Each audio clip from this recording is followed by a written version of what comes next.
আসসালামু আলাইকুম। আজকে আবার আপনাদের সামনে একটা ভিডিও নিয়ে হাজির হয়েছি। তবে আজকে মিনি কিচেনে ভিডিও রান্না করব না, আজকে পিঠে বানাবো। এজন্য আগে একটু বালতি ভরে পানি নিয়ে আসলাম।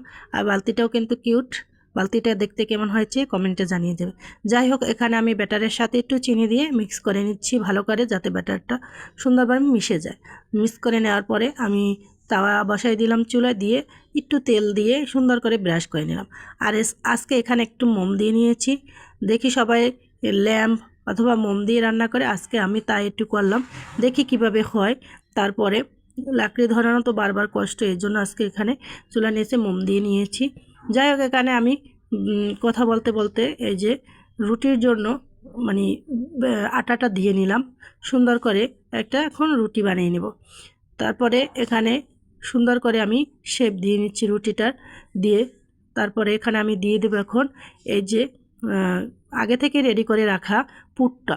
যাই হোক, পুরটা এখন দিয়ে দিচ্ছি, যা চামচের সাথে লেগেই রয়েছে, পিঠার সাথে যেতে চাচ্ছে না, তা আবার হাত দিয়ে একটু শেপ করে দিলাম।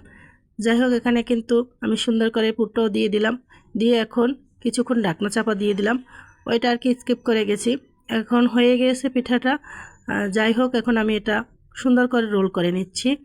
একটু লেগে লেগে যাচ্ছে, যেহেতু নিচে মোমবাতি দেওয়া, অতটা আগুন নাই। আর মানে তাও হচ্ছে, খুবই সুন্দর হচ্ছে কিন্তু পিঠাটা প্রথমবারের অপেক্ষায় ভালোই হয়েছে। যাই হোক, এখানে পিঠাটা তুলে নিলাম। তারপর আবারও একটুখানি তেল ব্রাশ করে দিলাম, দিয়ে এখন আমি আবারও একটা রুটির জন্য এখানে আটা দিয়ে দিব। এখানে আবারও একটা আটা দিয়ে দিলাম। আমি ভাবছিলাম ভিডিওটা 3 মিনিট হবে না, কিন্তু যাক, বড়ই হয়েছে। অনেক দিন ধরে পেজে বড় ভিডিও দেওয়া হয় না, এই উসিলে একটা বড় ভিডিও দেওয়া হয়ে গেল। এই যে এখন আমি এখানে রুটির শেপটা সুন্দর করে দিয়ে নিলাম আবারও প্রথমবারের মতো। তারপরে আমি এখন ঢাকনা চাপা দিয়ে দেব। প্রথমবার ঢাকনা চাপাটা স্কিপ হয়ে গেছিলো, দ্বিতীয়বার স্কিপ আর করলাম না। এখন আমি আবার ঢাকনাটা তুলে দেখলাম যে না, ভালোই হয়েছে, রুটিটা কিন্তু হয়ে গেছে। এখন আমি পুরটা দিয়ে নিচ্ছি। যাই হোক, চামচের সাথে লেগে লেগে আসছিল। আর প্রথমবার কিন্তু এই পিঠাটা বানালাম মিনি কিচেনে। এখানে এখন আমি আবারও রোল করে নিচ্ছি। একটু লেগে লেগে যাচ্ছিল, মোমবাতির আগুন আর চুলাটা মোটামুটি মিডিয়াম সাইজের। এখানে কিন্তু এটা একদম মিনি কিচেন না, এর জন্য আর কি আগুনটা মনে হয় অত লাগছিল না, তাপটা আর কি, এর জন্য। যাই হোক, তাও খুবই সুন্দরভাবে হয়েছে। আপনাদের কাছে কেমন লাগলো একটু কমেন্ট করে জানাবেন। এখন আমি আবারও পিঠাটা তুলে নিচ্ছি। এই যে তুলে নিলাম, মাশাআল্লাহ, দুটো পিঠা হয়ে গেছে।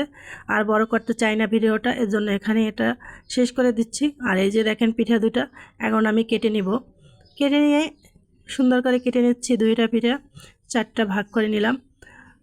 মিনি কিচেনে অনেক সময় অনেক কিছু রান্না করে ফালানো যায়, আর এটা কিন্তু কিছুই ফালানো যাবে না, সব কিছু খাওয়া যাবে, কোনো অপচয় হবে না। এই যে আমরা এখন পিঠাগুলো খেয়ে নিচ্ছি। খুব মজা ছিল পিঠাগুলো। আল্লাহ হাফেজ, ভালো থাকবেন সবাই, সুস্থ থাকবেন, আমাদের জন্য দোয়া